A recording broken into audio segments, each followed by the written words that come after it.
कि जो कुछ आज हो रहा है इसकी सबसे बड़ी आज नून लीग जिम्मेदार है जिस मुल्क में हो रहा है। और ये हमारे साथ हुआ तो फिर कल जब इमरान खान जेल से आएगा ना, तो वो भी ये कहेगा इन्होंने मुझे झूठे मुकदमात में 2 साल जेल में रखा, कहते तन्हाई में रखा, मेरी मुलाकातों पर पाबंदी लगाई, मुझे कभी बिजली बंद करते थे मेरी, कभी कुछ करते थे, मेरी खवातीन कारकुन जेल में रखी, मेरे कारकुनों के घरों में घुस के उनके माँ बाप को मारा, उनके घर तोड़े, मेरे MNS MPs की बीवियां बेटियां जवान उठा के ले जाते थे ये। तो वो कहेगा फिर मेरे साथ भी हुआ है तो मैंने भी बदला लेना फिर।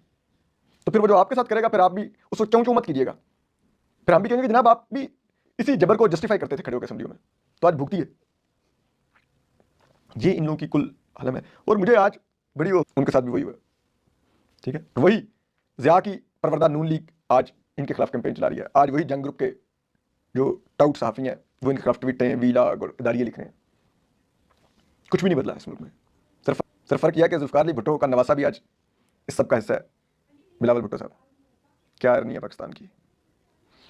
PTI की असम्बली ने, काबीना ने ये अप्रूवल दे दिया है कि जनाब ये हम अपील सुप्रीम कोर्ट से विड्रॉ कर रहे हैं और हम पेशावर हाई कोर्ट के फैसले को मानने जा रहे हैं।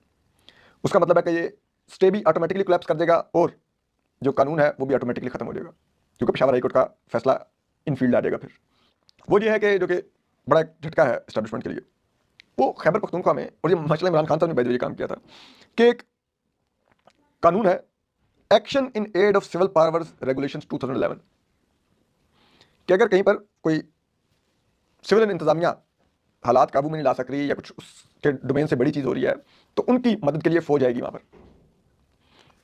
तो इसी कानून का तहफ़्फ़ुज़ लेते हुए जो खैबर पख्तूनख्वा में जो फौजी ऑपरेशन हो रहे थे उनमें अगर कुछ डैमेज वगैरह हो जाता था या कुछ हो जाता था तो सबसे बड़ा जो फौज और सिक्योरिटी इदारों के पास एक वो दिफा था कि उनके खिलाफ कोई कानूनी कार्रवाई ना हो, वो यही होता था कि वो तो action in aid of civil power regulation 2011 के एक्ट के तहत ये काम कर रहे थे और ये कानून को वो कालेदम कर दिया।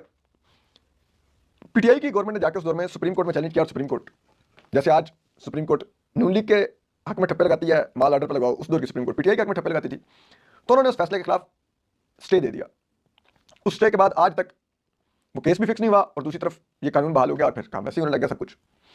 अब PTI की असम्बली ने, काबीना ने ये अप्रूवल दे दिया है कि जनाब ये हम अपील सुप्रीम कोर्ट से विड्रॉ कर रहे हैं और हम मुस्तकबिल में जो ऑपरेशन होने हैं उनमें अगर किसी का नुकसान होता है जो कि मिलिटेंट नहीं होता, कुछ सिविलियन है या जिसको हम कोलेटरल डैमेज कहते हैं, तो वो फिर उनके पास ये ऑप्शन होगा कि वो कानूनी कार्रवाई कर सकें और वो जिसे कहते हैं ना FIR कटवा सकें, केस कर सकें। इसी तरह हुकूमत के पास भी होगा कि वो कवर नहीं देगी और कहेगी कि आप किस कैपेसिटी में सब काम करेंगे। तब चीज़ यह है कि पिछले दिनों खैबर पख्तूनख्वा असेंबली में भी एक बड़ा जरगा हुआ जो कि एक यहाँ से बड़ा सिग्निफिकेंट था।